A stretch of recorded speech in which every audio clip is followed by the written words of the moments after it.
Om Swastiastu.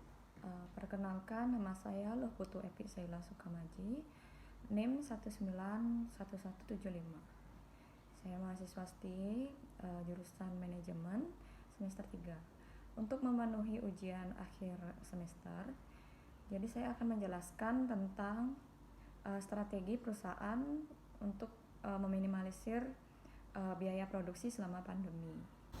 Di masa saat ini, banyak perusahaan-perusahaan mengalami penurunan laba ataupun penjualan dikarenakan banyak faktor, yaitu yang pertama yang sangat mempengaruhi adalah faktor dari konsumen itu tersendiri. Banyak konsumen kehilangan pekerjaan sehingga nilai konsumtif mereka sedikit berkurang. Untuk penurunan laba perusahaan ataupun penjualan mereka dikarenakan faktor situasi atau lingkungan. Jadi ini juga mempengaruhi perilaku konsumen, bagaimana konsumen akan lebih berhati-hati untuk membeli barang atau jasa di masa pandemi ini. Nah, jadi sebelum kita membahas biaya produksi perusahaan di masa pandemi, kita akan membahas dulu bagaimana cara marketing di masa pandemi ini. Jadi perusahaan-perusahaan bisa melakukan teknik marketing, contohnya yang pertama adalah menggunakan sosial media, karena situasi seperti ini kita dilarang untuk lebih banyak interaksi, terutama antara pekerja atau tenaga kerja maupun konsumen. Dalam menjalankan proses produksi, tentu harus mengetahui apa saja yang termasuk produksi cost-nya. Jadi yang pertama ada biaya tetap atau fixed cost, yaitu bisa contohnya seperti sewa gedung, biaya administrasi. Kemudian yang kedua ada biaya variabel atau fixed cost. Biaya variabel ini besarnya bisa berubah-ubah sesuai dengan hasil produksi.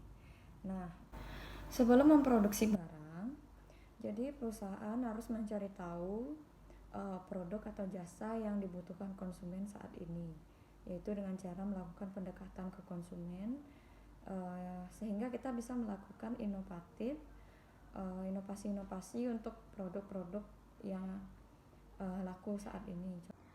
Yang kedua adalah kita bisa memproduksi barang atau produk yang diminati konsumen saat ini, atau mengurangi barang-barang yang kurang diminati saat ini. Yang ketiga yang bisa kita lakukan adalah mencari supplier atau bahan baku yang relatif lebih murah, atau bisa juga mencari bahan pengganti agar produksi barang tetap bisa dilaksanakan, sehingga ini juga bisa berpengaruh untuk konsumen, yaitu kita bisa menurunkan harga produk sehingga mampu bersaing di pasar. Dilihat dari faktor-faktor produksi, banyak perusahaan melakukan PHK terhadap tenaga kerja atau karyawannya dikarenakan tidak bisa memberikan upah atau gaji minimum.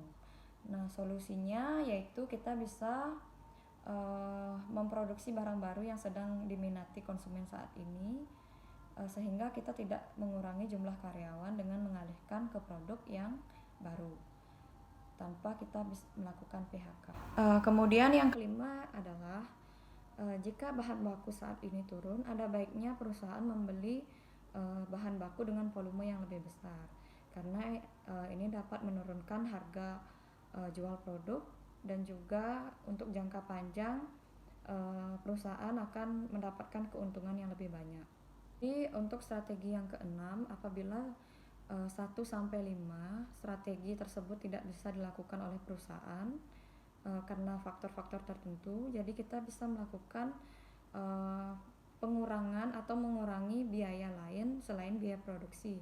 Contohnya biaya marketing atau promosi. Jadi perusahaan yang menggunakan jasa promosi berbayar bisa mengalihkan ke jasa-jasa promosi yang tidak berbayar, misalnya contoh sosial media seperti Facebook atau Instagram atau akun-akun yang lain. Jadi dengan ini akan mengurangi cost untuk marketing sehingga produksi perusahaan tetap bisa dilaksanakan. Sekian strategi perusahaan yang bisa saya sampaikan di masa pandemi ini, saya tutup dengan Parama Santi. Om Santi Santi Santi Om.